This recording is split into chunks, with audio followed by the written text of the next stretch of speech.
Hey, good morning. Welcome to the Stochastic.com MLB strategy show. 10-game action for a Tuesday. And I see already in chat, Matt, people throwing hostilities towards old Tyler Glass. Now, the guy was coming off a remarkable game. And yesterday, well, maybe not so much. At an exorbitant price point as well. 6 runs in 5 innings, 5 strikeouts. Baseball can bring you to your knees, so to speak. It can definitely humble you quickly. Fortunately, I was on the other side of that one. Good night for me. Almost a great night. Finished in third in the 250 4-entry max. Nice. Had a couple other lineups up there. I played Glass now in 2 of my 4 lineups. The other 2 obviously were much better. I played a combination of Glass now, Lugo, and Kirby. And finally, using some Seattle bats paid off. It finally did. Man, I tell you what, I thought they were going to let Kirby come out for another inning. I mean, 89 pitches through 6. Looked like he had a shot there to get one more frame. But still, not a bad start. Got the win, 6 innings, 2 runs. Trying to think, were there any other spots that stood out from yesterday? Like Lugo, no surprise, shut down the White Sox, but only 4 strikeouts. Not a huge surprise there. Any other spots that stood out to you yesterday? 2 things stand out. One, the fact that you knew or not whether Kirby was going to come out, because I was long asleep by that point. So props to you on that. Second of all, the stack that stood out to me, or the thing that stood out to me, was not only was Glass now bad, Washington's stack was really good. It ended up being in a lot of winners. Really? People were actually winning lineups played Washington, huh? I mean, even in like the 250, which is a much smaller field, higher dollar, their main hitters were like 3 to 5%. So not like 1%. Abrams had like a 25 spot. The only teams that really did anything were Washington, Seattle, Milwaukee, and a little bit San Diego. But there were a lot of letdowns. Bobby Witt just missed a grand slam, like 104 exit velo. I know he was one of the most popular players on the slate. So as you said at the beginning, baseball will find a way to get you on your knees. Yeah, well, and by the way, not on this slate yesterday. It was one of those 640 or 650 games, but dude, that Phillies offense stinks right now. Oh, God. You got Cal Quantrill, almost 80-degree temperatures and sunny at Citizens Bank Park, like perfect hitting weather. This guy can't strike out anybody. You've got 5 guys with 25+% strikeouts on the Phillies right now. They're like, all right, this is the most opportune get right spot against, not an extreme ground baller, hitter friendly park, already giving up a ton of power, ton of hard contact, ton of barreled balls. And it takes them until the 9th inning from Pache to get the winning run in the 10th. I mean, really just a disaster. Sean said Phillies have been atrocious versus righties all season. Yeah, dude, they have a sub 70 WRC plus. What I'm saying though, Sean, is that if you ever have a get right spot as the weather starts to turn in a great park against a guy that just outright stinks, they still plated 1 run against him across 7 innings or whatever he pitched. Like, unreal. And there's something to be said for, they haven't been great to start the season, but we know who this Philly lineup is. And the season's been like 2.5 weeks. So, yeah, the fact that they've been struggling against righties is surprising in itself. The fact they couldn't get right against Cal Quantrill is disappointing. Nola was dominant yesterday also. Yep. Yeah, Nola was excellent. And we got 10 games to talk about. We'll do it as we did yesterday. Again, experimenting with new formats. Like, I think ultimately it'll be beneficial to you guys. We won't be spending as much time on games. Like, so I don't think Greg or I discussed in depth like a Washington Nationals stack yesterday, but sometimes things will be missed. They had a 3-run total. That's baseball. By the way, not that anybody here is saying, oh, you didn't talk about Washington, obviously. But I'm saying there's just spots that you're not going to get to. So we'll look at pitching. We'll go by tier. A few of them today standing out at the top.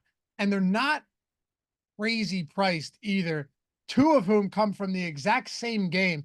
Then we'll get into some good stacking options. My stack exposure after running the Sims right now, very spread out. So Let's dive into it. Pull up the top stacks, top pitchers tool, projections, ownership, get the sims up and running, and let's make it happen. Now, before we do, hit that thumbs up, please. Atone for your sins here on a Tuesday morning. Take 1 single second. Hit that thumbs up. And if you hate this show, hit the thumbs down, but make sure to do it twice. Also, leave a comment down below. Appreciate you for that. Helps us, goes a long way. We read and respond to all of them. And if you ever want to listen in podcast form, we're out there. Apple Podcasts, Spotify. We got you covered if you don't want to listen on YouTube. And leave a review and a rating. We like that. All right. So there's a couple of things I want to start off with, but I think number one, looking at pitching, I'm going straight to the Cincinnati and Seattle game, Matt, because it is T-Mobile Park last year was the most pitcher-friendly venue in all of baseball. Okay. Fewest runs, some of the least power that you're ever going to get across the board, like lowest weighted on base average. I could go on and on, right? There's some other good pitcher parks, but this is undoubtedly one of the, if not the best. 7-run total in this game. Logan Gilbert, Hunter Green. Both teams looking at implied totals of 3.4 and 3.8 for Cincy and Seattle, respectively. Hunter Green can give up some runs, but he's made all 3 of his starts in Cincinnati. Dude has serious strikeout upside against the Seattle team that's striking out at the second highest clip versus righties on the year, highest in the league dating back to the start of last season. And then Logan Gilbert, I'm a huge fan of this guy. I think he's good, but he could be great. He added to his arsenal this past spring, and it's already making a difference. Pitching starts with this game, and that's where we've got to begin. You're muted. Man, I set you up beautifully, only for you to come back muted. And amazingly, you're still muted. I don't know how that happened. I do not know how that happened. That is my fault. I will not live that one down for a while. Yeah, so pitching, live it down. It happens, man. Go ahead. So pitching starts in that game. Oddly enough, my favorite pitcher on the slate is not in that game. It's one of the other guys getting love. But Gilbert and Green both look great in their own right. I think they might be getting a little bit too much credit for this spot, but that's quibbling a little bit. You know, Green's the top pitcher in our top pitcher tool, close to a 25% chance of being a top 2 guy on the slate. The ownership's there, projected for the highest ownership on the slate. It was nice to see Seattle get going last night. Not going to lie. I don't think that hurts Green at all.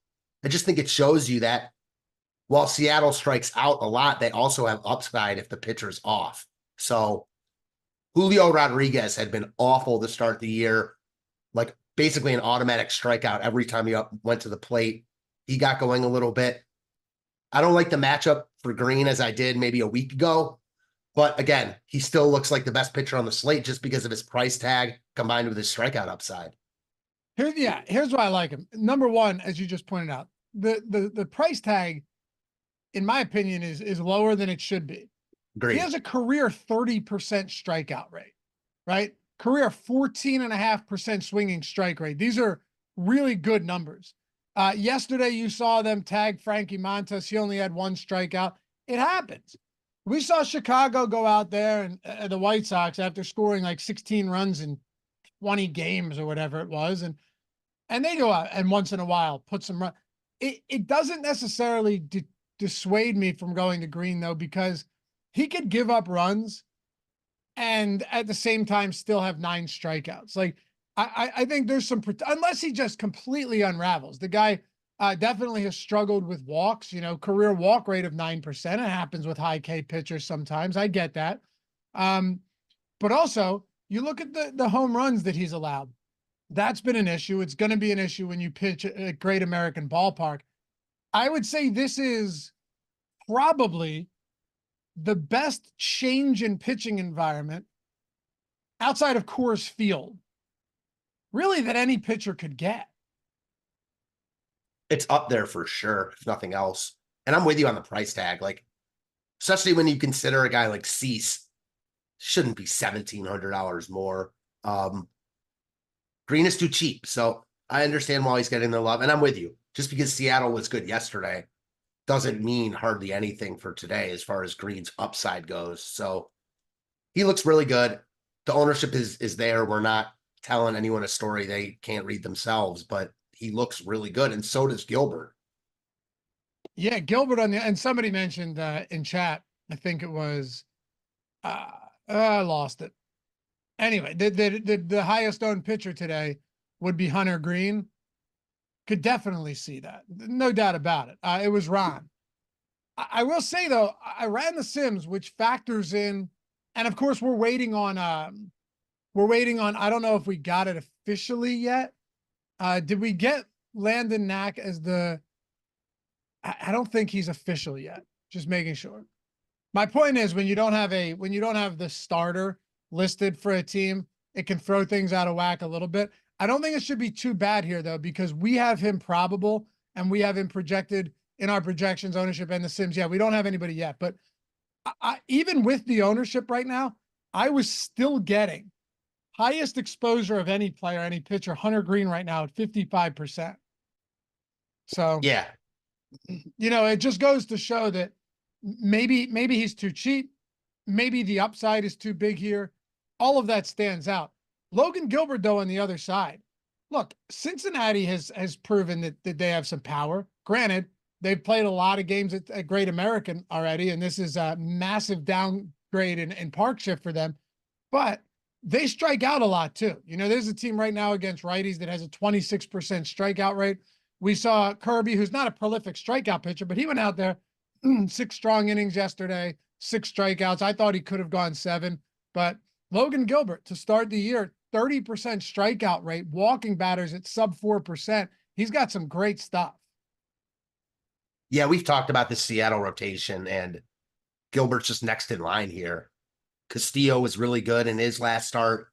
Kirby was good yesterday. I expect the same from Gilbert today. I don't think his upside is quite as high as Green's, but I think he's got a higher floor. I feel more comfortable with him, if that means anything. I like him a lot at home. I mean, he's one of the up-and-coming premier pitchers in baseball. This spot is risky, kind of like Green's spot on the other side of this game, but there's certainly upside here. You get Cincinnati on the road. I like him a lot. What do you do with a guy like Dylan Cease today? Because his price tag is far higher than everyone else. Just pull up DraftKings for that matter. 10-7. Next highest price pitcher is Logan Gilbert at 95. Brady Singer at 92. Hunter Green at 9K. He's really just in a tier of his own right now against Milwaukee. It's hard to want to spend up on a pitcher against Milwaukee right now. Obviously, when that pitcher isn't like a, DeGrom or Glass now, even considering his start last night. Cease is good. He's not those guys. He seems too expensive here. I will say, though, the ownership is really intriguing. Slightly lower top 2 pitcher projection than Green. A third of the ownership, though. Yeah, he's pulling nothing right now. I mean, you have Green getting 34%. You've got, we'll get to Lance Lynn, 31%. More so talking about these higher price guys. Logan Gilbert at 30%. And then at 8.8 is Dylan Cease. Also, I should point out, and I'm sure you've noticed this, you do not have ownership even close to evenly distributed across like even 12 pitchers today with 20 of them going. You have 4 guys of 30+%, then nobody else above 15. So yeah, 1, 2, 3, 4, 5, 6, 7, 8, 9, 10, 11, 12. We have 13 guys in our stochastic ownership projections. 13 out of 20 projected for sub 10% ownership at pitcher. Yeah, pretty wild. But when you look at the pitching options on this slate, it starts to make sense. I don't think that's surprising just when you look at who's actually pitching tonight. Yeah, I mean, Corbin against the Dodgers. No. Hendricks against Arizona at Chase Field. No. Wade Miley, just no strikeout stuff there against San Diego. Tough matchup. Ronaldo Lopez against Houston. Garrett Whitlock, 8,300 against a Cleveland team that doesn't strike out. Nope. Yeah, this is Hunter Brown against Atlanta. Hunter Brown got absolutely trashed last time out by Kansas City. Matter of fact, he didn't make it out of the first inning. Now, that isn't to say that you can't get a bounce back for. You know what his fantasy score was in that game? I do because I played him in a bunch of my lineups, like -22, something like Yeah, that. negative 23.7. Yeah, so I was slightly off. I'll say this about Hunter Brown. I mean, it's against Atlanta, so it's not like I'm going to recommend him. He is way better than a $6,500 pitcher, I though. agree with that. So, like, there's that. It's just how actionable is that against Atlanta, you know?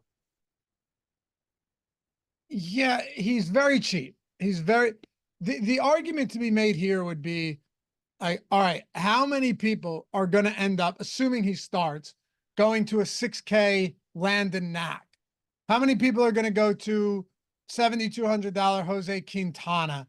How many of these guys are going to get ownership where you think that Hunter Brown now becomes viable because he's in that same price range and he's entirely unowned, coming off? I'm going to go out on a limb. Correct me if I'm wrong, Matt and chat. The worst pitching performance yet of 2024, Oh, yeah. I mean, right? Like, I can't think of anyone else that's been blown up to that extent, hasn't gotten out of the first inning. I thought you were going to say in the history of MLB DFS, and I No, that wasn't going to stuff's argue with happened. you. No, No, that it stuff's has, happened. but it doesn't happen a lot where the starter can't get out of the first inning and they're just letting him wear it. I mean, they wanted him to keep going. He had just thrown too many pitches. At that There point, was, you have to at least try to let him get out of the I inning. know, there was one Dylan Bundy start against Kansas City, I remember years ago, where he was similar to Hunter Brown. But man, I honestly bet you that's one of the top 5 worst starting pitching performances of the past however many years. Yeah, no, you're probably right. How can it get much worse, right? Yeah, you're probably right. It was I can't think of certainly not this season. There's been nothing this season that's come even remotely close to that. But No, Bailey Ober got crushed by the Dodgers in his first start, but it wasn't anything like this. no, I will say maybe you're on to something. I mean, listen, this is gonna and anyone that's running out Hunter Brown is not gonna feel good about it. Understandable, right? Like you're just not gonna feel good about that. But there's some other guys. I mean, and by the way, Atlanta striking out around a league average clip versus righties so far, 21%. Do you think Landon Knack really is going to be this popular if he starts at 6K? I'm not sure. What do you have him projected ownership wise?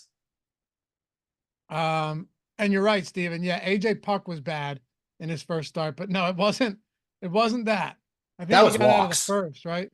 Yeah, he was just walking a ton of guys. What do I have ownership at for Knack? Yeah, because I don't see him. Unless we updated and pulled him. I see Yarbrough. Is you talking about the Dodgers starter? Oh, well, I just updated it. That's we pulled it. We changed starters. Okay. So I wonder if we got word on Ryan Yarbrough starting today. I see like on Action Network, they have Yarbrough starting. When I started this, when I did all this like 30 minutes ago, we had Knack and he was probable as well. So I don't know. It's a guessing game at this point. Yeah, I mean it's so early. That's one of the things about doing a show this early. It's great, but it's only 8 o'clock there also. Well, with that in mind now, then it's going to be taking because we had Knack getting ownership, which by the way, I think against Washington, he should be. You can say he doesn't strike out and all that stuff. Doesn't really matter. Or I'm saying Washington doesn't strike out. It doesn't really matter if you get a guy that cheap that's, expected to be pretty good. But with that out of the equation, let's see how ownership has changed. Jared Jones against the Mets. Quintana has come up to 18%. Kikuchi at 13%.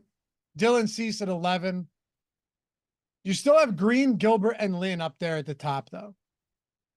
And honestly, I even think it's going to be more concentrated than this. Like, I More don't than think that? You think so? I don't think I think some of this, like, I don't think 10% of the field is going to play Hunter Brown personally. And again, These numbers might change as we move throughout the day. Same with maybe Rodon gets that ownership. I don't think Quintana is going to be that high owned.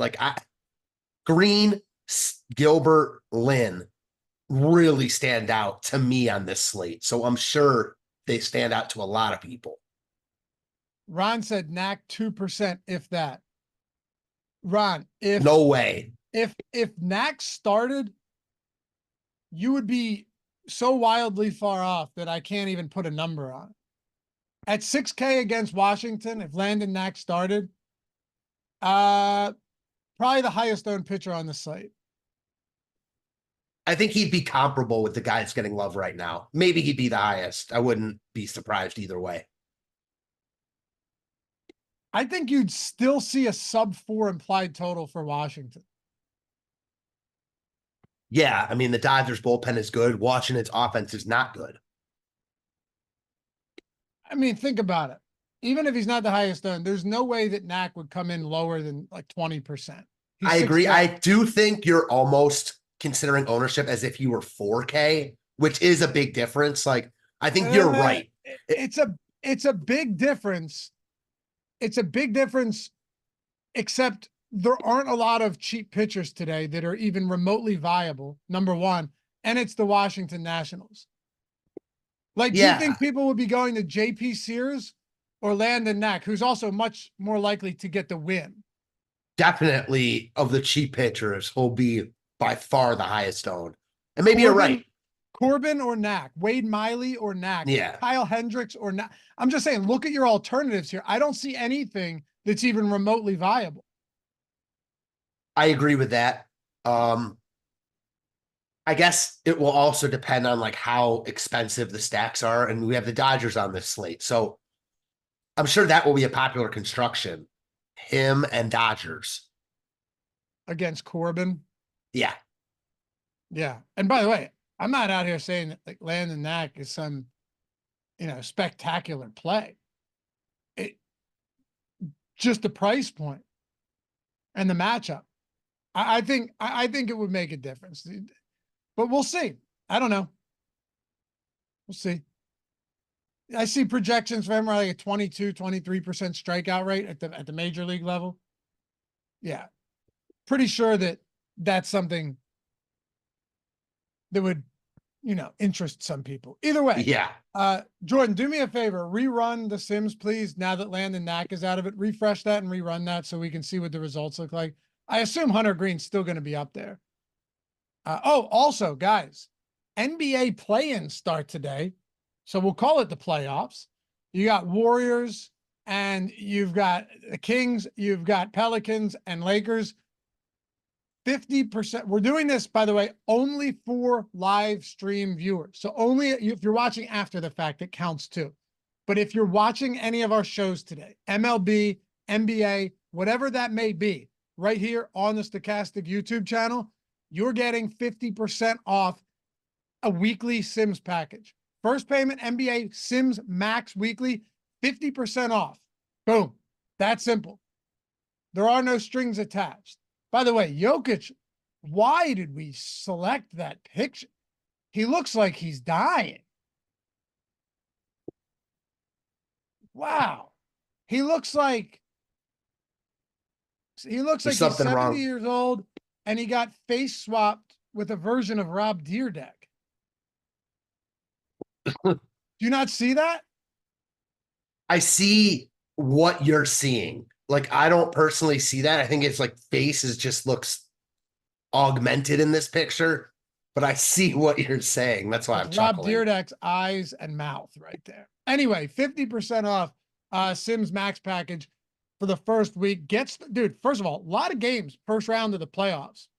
So if you bounced, welcome back, 50% off. If you wanted to try it out, I know it's an MLB show. And we have all of the MLB Sims, lineup generator, all of the packages down below for all of that as well. If you're looking to get in on the MLB tools, the preeminent tools out there, the best you're going to find. But for now, 50% off. If you're watching on our shows, any of them, only on our shows, link in the description and in chat, 50% off Sims Weekly Max. That's the Sims, the contest generator, the post-contest simulator, ownership, boom bust tool, player projections, premium Discord, lineup generator, everything on the site, 50% off. I'm excited for it. Very much excited for it. Anyway, the hell was I talking about? Oh, the Sims. Yeah, that's right. The Sims will change once we rerun that. But, oh, you know what I wanted to say? I'm all over the map today. Do you think it's possible? So I don't know if you guys have been paying attention to the NBA. I know Sean V has. You probably have, Matt. If whoever wins this 7 or 8 gets the reward of facing the Denver Nuggets. Whoever finishes 8th faces OKC. I saw Eric saying it in his betting show today on OddsShopper too, and I totally agree. I would much rather play OKC. Yeah, so would I, but losers lose. Like, winners win, losers lose. So I don't think the Lakers can go in tonight being like, oh, we're going to lose this game, then risk their season in a 1-game scenario against the Kings or Lakers. Like, the Lakers are going to have to beat the Nuggets anyways. I'm not Cavs saying did that same pussy shit where they lost to Charlotte on Sunday so they could get Orlando in the first round. Now they're matched up. Even if they beat Orlando, they have Boston in the second round. And it's also, there's progress that they made it out of the first round if they did. Lakers aren't going to do that. I think they're going to win. I'm not saying they're going to do it. I'm saying it sucks that you have to face Denver. Agreed. To me, I would rather, as good as OKC is, they're young. And we've seen this. Young teams, stellar regular seasons, get into the postseason. It's an entirely different game. So, yeah. Anyway, come join us for the Sims. Jump in the premium Discord. We'd love to have you guys. 50% off everything. Yeah. Razor, if I get the data package, is the lineup generator covered with that, or is it separate? I've always just paid and don't know. Let me check. I know that we throw in a actual version of the Sims, though, Razor Ramon. We throw in a light version of the Sims, which is going to do you more than the lineup generator anyway. So, yeah. This is the data package. You start all access data package. Oh, you get a lineup generator with that? All right, there's your answer, brother. Yep, lineup generator as well. That's a good package. All right, so I got to ask you about Lance Lynn. 8,400 at Oakland. This is one of those guys who, you went up against Philly last time out and got tagged with the loss. But it wasn't because he gave up any home runs in Philly, Matt. It's because he walked 4. He only gave up 1 hit in 5 innings. He just labored through them because he couldn't keep guys off the base paths, issuing free passes. Now you've got a matchup in Oakland against the A's, but his price is priced like a Lance Lynn who's facing the A's in Oakland. Yeah, this is a tough one. I think he's my favorite pitcher on the slate because of the matchup, but I don't know. It's still Lance Lynn. The troubles against lefties continue. Oakland, while they're not going to be good lefties, probably going to throw a bunch of him at him tonight. I don't know. He looks good just because the rest of the slate doesn't have much in terms of appealing pitching options. We talked about Green and Gilbert. Those guys look great. Dylan Cease looks good, but he's expensive. After that, there isn't much aside from Lynn than the upside of Jared Jones. So I'm never going to love Lynn, especially when he's getting this ownership, but I find it damn hard to not at least have him on high on the short list here, if nothing else. I like him. I agreed with the ownership, but maybe there's just different ways to get different. Like Oakland, second highest K rate versus righties this year, almost 500 plate appearances. So we're beginning to see an actual sample that we can, kind of point towards, right? 116 isolated slugging. So 116 ISO, that's 27th. They're second in K rate, 27th in ISO. WRC plus, 81 WRC plus is bottom 4. There's not a lot of redeeming qualities here unless you're looking at this lineup, Matt, and you're saying, well, there's some real power lefties that concern me. I mean, I wouldn't say that they concern me. It's just Lynn against anyone hitting left-handed, I guess all it is. Yeah. It's a good spot. It's Yeah, I still a good mean, spot. even with the lefties, like it's still Oakland in Oakland. Yeah. Lynn should carve here. It's just Lance Lynn. So Oh, I know. he's almost one of these guys where the matchup doesn't matter because if he's on, he's going to get most guys out, strike a lot of guys out. And if he's off, he's not. But this is an extreme good matchup. So yeah, I like him here. Jordan, you reran that? All right. Let's see the Sims real quick. So Hunter Green, we're still getting a lot of. We're 22% Lance Lynn. Okay. So right around the field there. Now do this. Go to stacks. Go to stack exposure. I want to see if we have Oakland.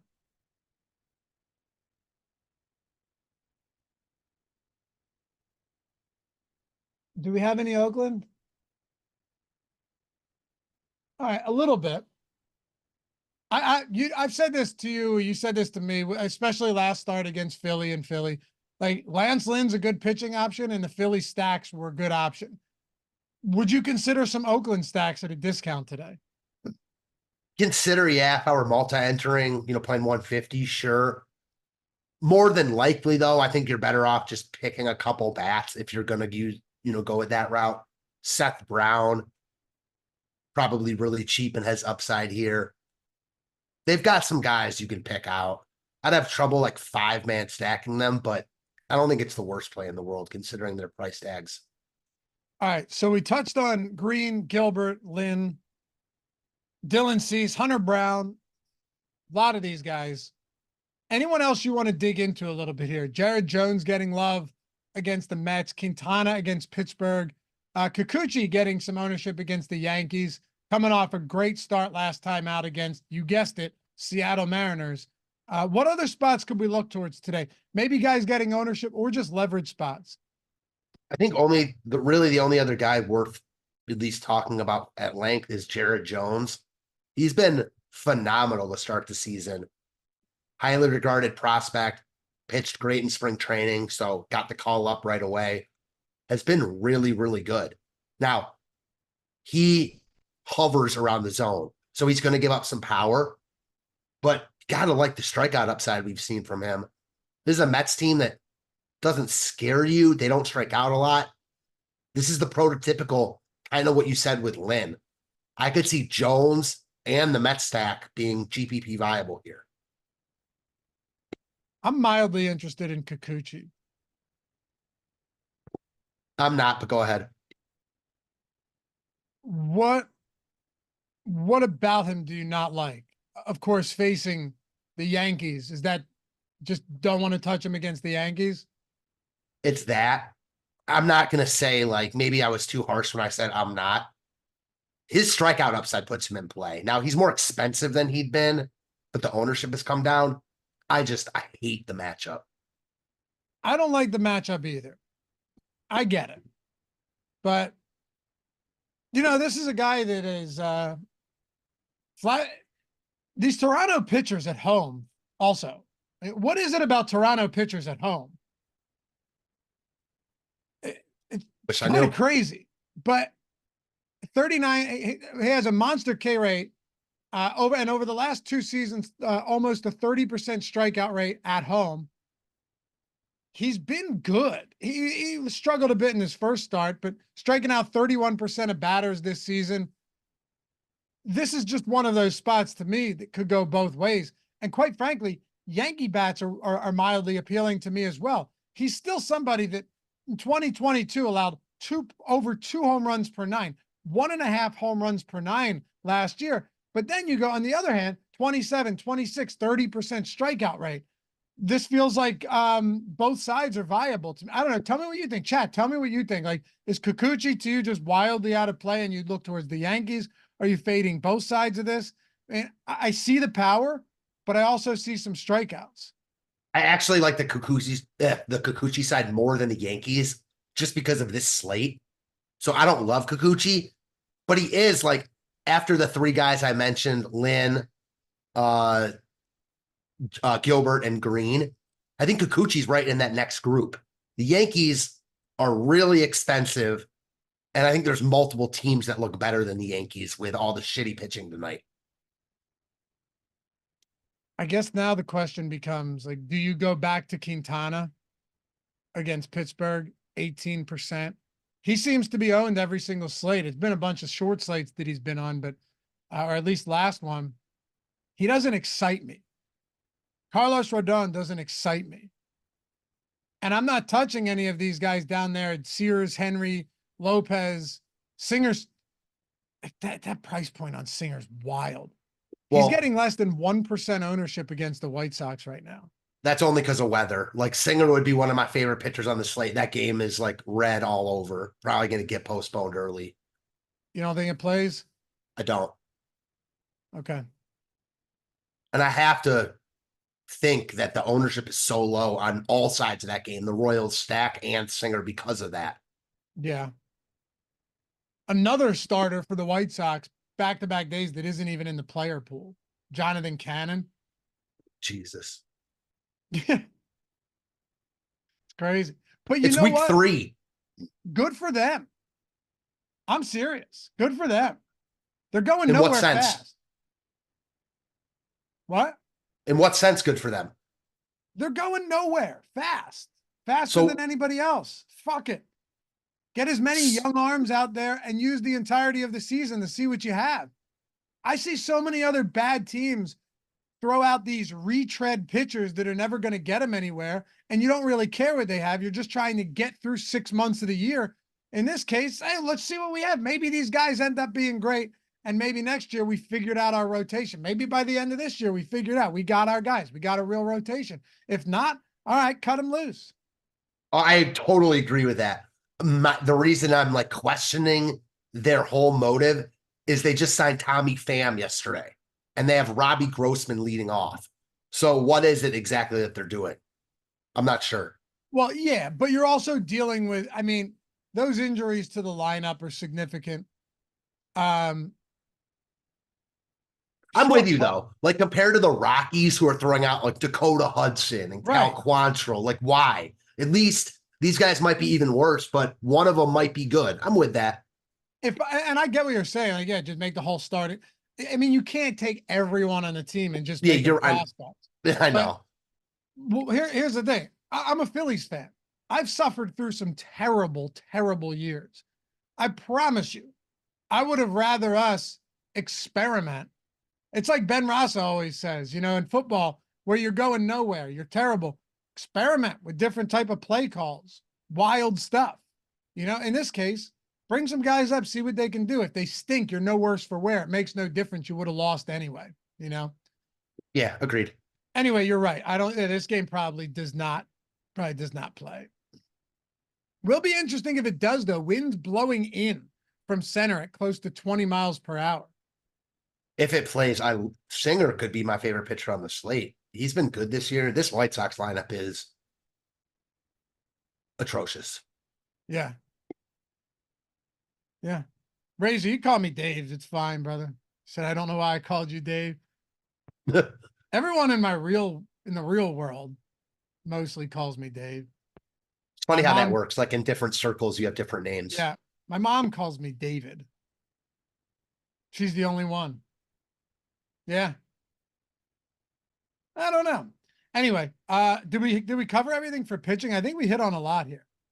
Yeah, I think we hit on everything. Last thing I want to point out to you, Matt, in this Sims run, we are getting a decent amount of Kikuchi. And I think a lot of that is just because, you know, the leverage we're getting there is pretty significant, and he's not pulling a ton of ownership. There are strikeouts. It is at a park where, you know, these starters have excelled. I'm a little uncomfortable with that much exposure. My guess is it comes down throughout the day, but the Sims is giving us some Yusei Kikuchi. Yeah, I don't hate it. I think after Green and Gilbert, there's question marks all over. So Kikuchi, you know, probably right there with Lynn is like the next best of the bunch. Let's talk some stacks here. What do you say? Let's do it. All right. Oh, and sleeper.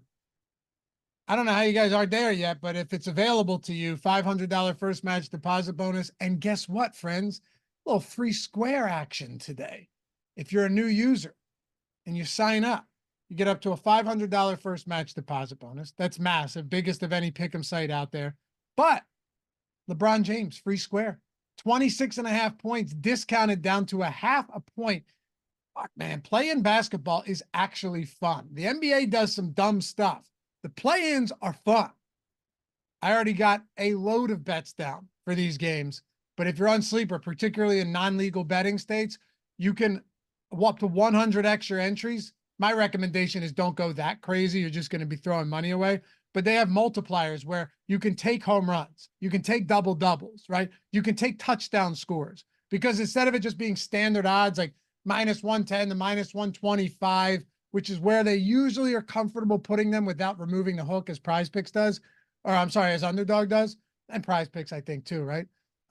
You got multipliers. So if it's like a +400 home run, you're getting a 4x multiplier. So you get 4x when you add that to your card. Very, very cool format.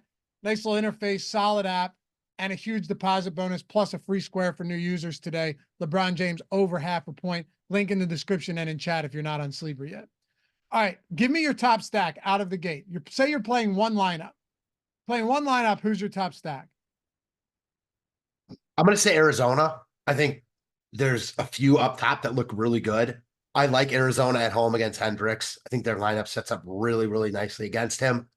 They're third in our top stack tool, projected to be under-owned. So as of right now, it's Arizona. How about you? I like Arizona a lot. I like the Dodgers. I don't know how feasible it's going to be to get there. And I think that's why Knack, when we had him projected earlier in the show, I think that's why Knack was getting so much ownership, because it made it way easier to play this Dodgers team. Yeah, I totally agree with that.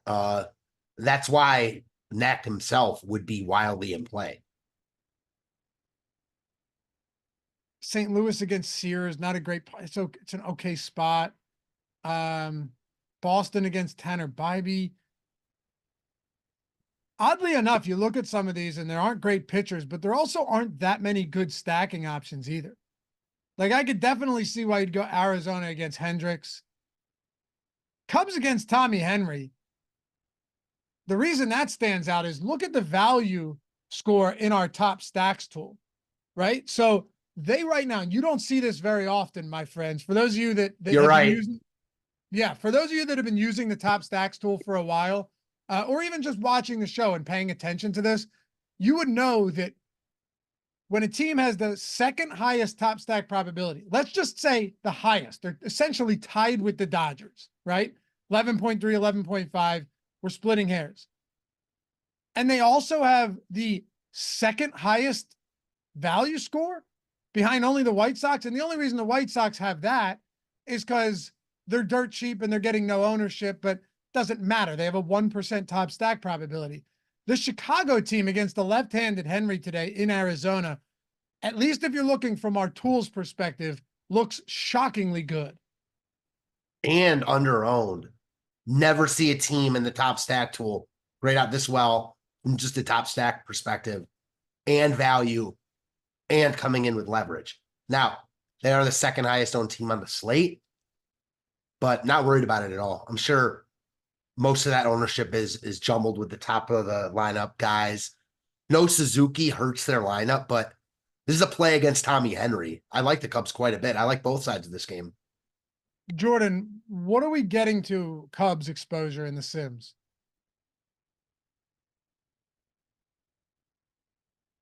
Okay, yeah, there you go. Do me a favor, sort by 5-man stacks. Second highest. And you know what? If that Kansas City game does in fact get postponed, my guess is we get even more Cubs. Mm-hmm. And here's why I say that. Because Kansas City, as a top stack or as a stack in general, they are not a value stack, but they're not quite as expensive as like the Dodgers and the Braves. So I think it's just going to boost Chicago even more. 15% five mans on Chicago. I'm looking at it, just eyeballing this. We're at what, 20, around 25, 26%, 27% Chicago Cubs stacks between 3, 4, and 5 mans in the Sims today. That's kind of why I like Arizona. They're going to fall through the cracks, in my opinion, because they're not as cheap as the Cubs. And when people are spending up, they're going to go to the Dodgers and the Braves. Let's take a look at some potential contrarian options here. I mean, I think the Yankees are always viable, and Kikuchi has definitely suffered from real homer problems over the years. They don't look good in the tool. I'll say that much right now. They don't. One of the lower stack scorers on the slate is the New York Yankees. St. Louis, though, against JP Sears, I think you could always make an argument for that. I will say San Diego against Wade Miley, I just never love stacking against Wade Miley. I don't think he's particularly good, but he just isn't the type of guy to get blown up, start after start. No, he's not even a little bit. I rarely stack against him. I will say this Padres lineup sets up very well against any lefty, especially a guy that doesn't throw that hard. So they're cheap. They're a little bit overowned, but I don't hate the Padres. They're just not my favorite stack on the board. And as far as the Yankees go, I thought I would like them more. I don't really like them at all. They're low in the top stack tool. They have a low top stack score. They're right behind Boston as far as top stack percentage goes. They have a lower value percentage, and they're getting more ownership. Give me the Red Sox. All right. I have one more for you. And by the way, guys, in chat, I'm reading chat the whole time. You have any stacks? You have any questions? Want us to pull up some tools? Do our best to do so. You have any spots you like? Let us know. Happy to engage. How about, drum roll please, Matt, the Atlanta Braves. Now, obviously this is more of a recency bias thing, but I have to ask you anyway, right? Because Hunter Brown clearly coming off a dreadful start. You said, possibly the worst start ever. Got annihilated. Not ever. Not ever. No, I know. His velocity looked fine. Oh, wow. Astros Hunter Brown set MLB record for most hits allowed in under an inning pitched. Maybe you're right. Maybe you're right.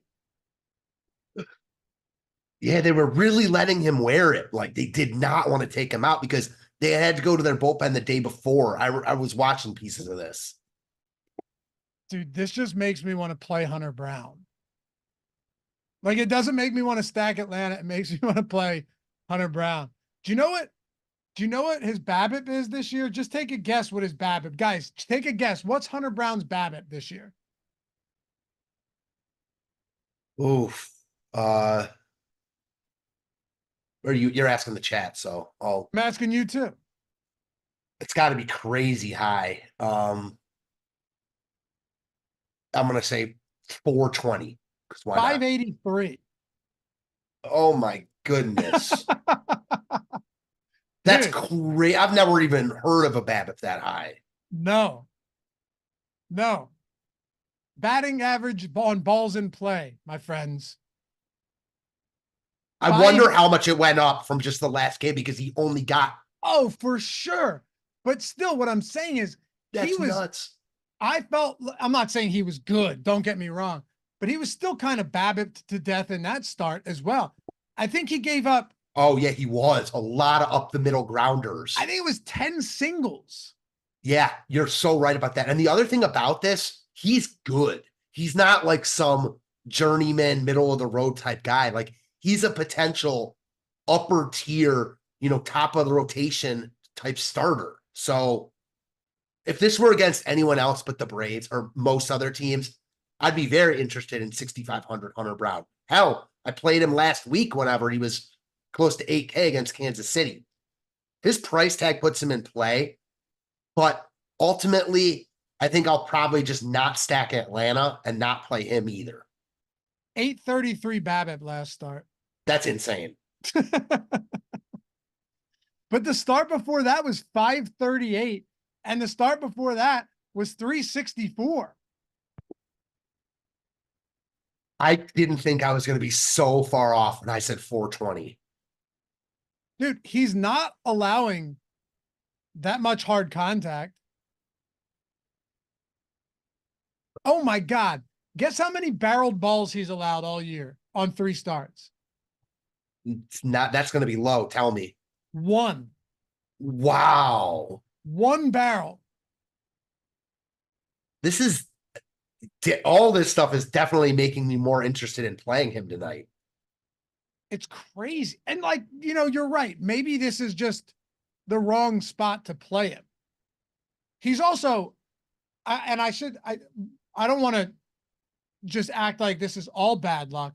He's not missing bats at all. Like that's the biggest thing. He's not missing bats. His outside swing percentage is 20%, which is wild. So like they're just swinging it nothing outside of the zone. 90% zone contact, 5.8% swinging strike rate. So maybe there's something beneath the surface that is actually not good, but there's just no way that he's as bad as he's been based on these results through his first 3 starts.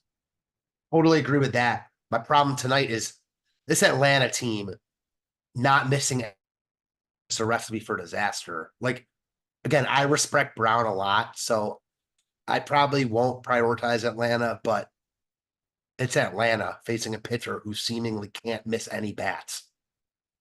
Yeah. Yeah, wow. Sportswiz says, man, even if we assume Atlanta bats are quiet, he's not beating out other starting pitchers. You can have him. Look, I don't think I'm all that interested tonight, but this is good information for us to have going forward. You know what I mean? Like, this is very good information for us to have going forward, especially if he's not great tonight and he's 6K next start and he's facing like a pedestrian offense. Yeah. I don't even need, even if you play him tonight, you don't need him to beat all the other pitchers. Right. Serviceable, and then whatever stack like the Dodgers you use, which other people aren't going to be able to get to, go off. Yeah, like what if he beats out the other 6 and 7K pitchers, and then everybody who paid up and double tapped 2 expensive pitchers, their stack doesn't do anything for him because they had to go cheaper. Yeah, I mean, kind of didn't see it exactly play out last night, but like a lot of people who played Glass now were, you know, forced into a lineup construction that didn't play out well because Glass now wasn't good. And yeah, most of the popular stacks weren't either. This is why talking about baseball is fun, because there's so many wrinkles to everything. So many wrinkles. I like what you said, like on our first show or whatever, you can manipulate the numbers to kind of form whatever shape you want. And I love that. Oh, it's so true, man. Like if I just gave you Hunter Brown's strikeout rate. Great example. Yeah. Like perfect example right there. Yeah. Yeah. Yeah. Like it's just, there's so much going on. I think he'll settle in. Anyway. Razor said, I can't wait to try this Sims Light thing out. Yeah, dude. And Greg did some amazing tutorials. Watch them. He did an MLB one, all that stuff. So be sure to check that out before it'll help you out. It'll take you a long way, Ramon, for sure. And if you ever have any questions, hit us up. Our DMs are open. Jump in the Discord, say what's up. We'll wrap it up with this. The Prophecy said Hendricks about to get rocked 10 runs tonight against Arizona. Well, you like this Arizona spot. Kyle Hendricks has been no stud by any stretch. I'll tell you this much, Matt. I'm not sure I could massage the numbers to make Kyle Hendricks look good. Yeah, no, I'm with you on that one. A lot to like about Arizona here. Hendricks stinks. I respect he's a wily vet that knows how to pitch, but his days seem to be running really numbered. He's not like as bad as Adam Wainwright was last year, but he looks like one of these guys that you want to have exposure to the offense every time he's on the mound. And I like Arizona a lot here. It's nothing more than a play on Hendricks, and this lineup has a lot of upside in terms of power and some stolen base equity. The amount of times I bet under on on Adam Wainwright's strikeouts last year was just unending. I couldn't tell you how many times he, dude, that got real bad, real bad. The guy just could not miss a single bat. It was crazy. You felt Anyway, uncomfortable watching him pitch. Like, you literally felt bad for him. I know it was rough, especially for a guy who has a prestigious career too. Right. That was part of what made you feel even worse about it. It's like, damn. I hate when players run it out too far. Same. He's the perfect example of it. Like, just, like, why is he still running out there, getting tagged by 100% with you. Like Roy Halladay could see the end was coming. Sorry, of his career. And look, big Roy Halladay fan here. Same.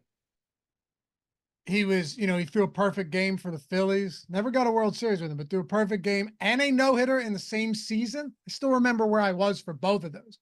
Didn't he throw it in the playoffs too? Yeah, against Cincinnati. Yeah. And then he was amazing for Toronto also. Against the Marlins, he threw a perfect game. People forget this. The Phillies won that game 1-0. And the only reason they scored was because Cameron Maybin in center field made an error. So they scored on an error. Pretty crazy. But he knew when to hang it up. He could see that it was getting close, Anyway.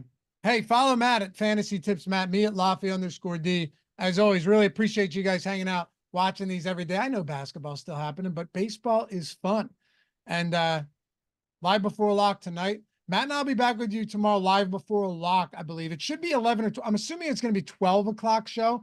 There's like 8 or 9 early games, hardly any late games. So be here with us for that. Remember, for a brief time only, if you're watching these shows, 50% off and an NBA Sims Max package for the weekly, 50% off everything. That includes not just Sims, but every single tool on the site. So be sure to check that out. If you have questions, hit me up. Thanks to Jordan for producing this one. We'll see you guys back here tomorrow. Peace.